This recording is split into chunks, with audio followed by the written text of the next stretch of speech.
Commodore, ang tinatanong lang ni Honorable Marcolez that merong lumabas kang statement.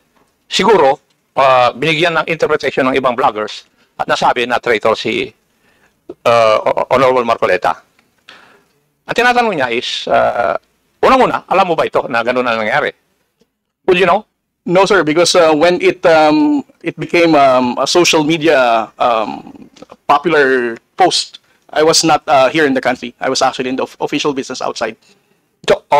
So when did you come to know about this? I only came to know about it when Congressman Marcoleta called me Gago and Mangmang in one of his interviews. So when was that?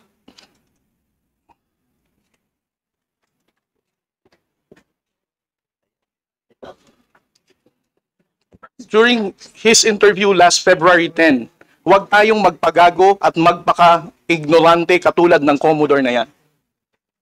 So, at that point in time, ang tinatanong kanina ni Honorable Marcoleta na merong misinterpretation doon sa iyong statement sa social media. Yes, sir. And you did not bother na i-correct man lang yun. Yun ang dinadrive ni Honorable Marcoleta kanina pa. Yes, sir. So, please answer that question. You did not do anything. I did not do anything, sir. Okay.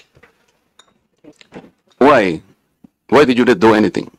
It's because, sir, if I'm going to keep on defending to any, because one, No. yeah, You are not supposed to defend me. Yes, sir. Because If as I it is said, true, Mr. Chair, that he did not call me traitor, but it continues to be there and to be consumed by the public through the social media. I think it is his responsibility to deny it if it did not come from him. That is all I was asking.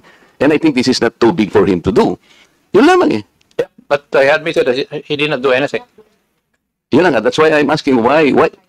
Is it not important to you to correct something that did not originate from you? it's because, Mr. Chair, the only time I learned about that was when I heard about your interview calling me Gago and Mangmang. Why would I even defend you if you're calling me Gago?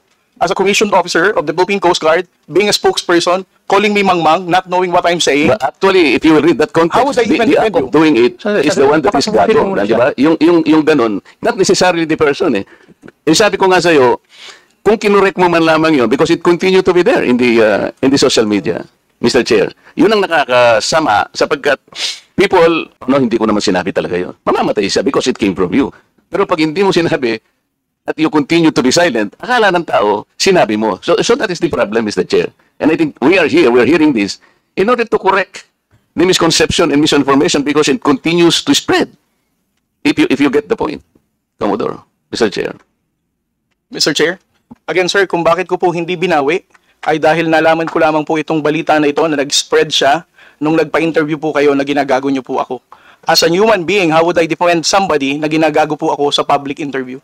Mr. Chair, kung titingnan mo yung konteksto ng pagkakasalitan, hindi ikaw ang ginagago. Ikaw ang ginagago. Ang sinasabi ko rito, let us defend our own nang hindi tayo nagiging gago o kaya nagiging emotional.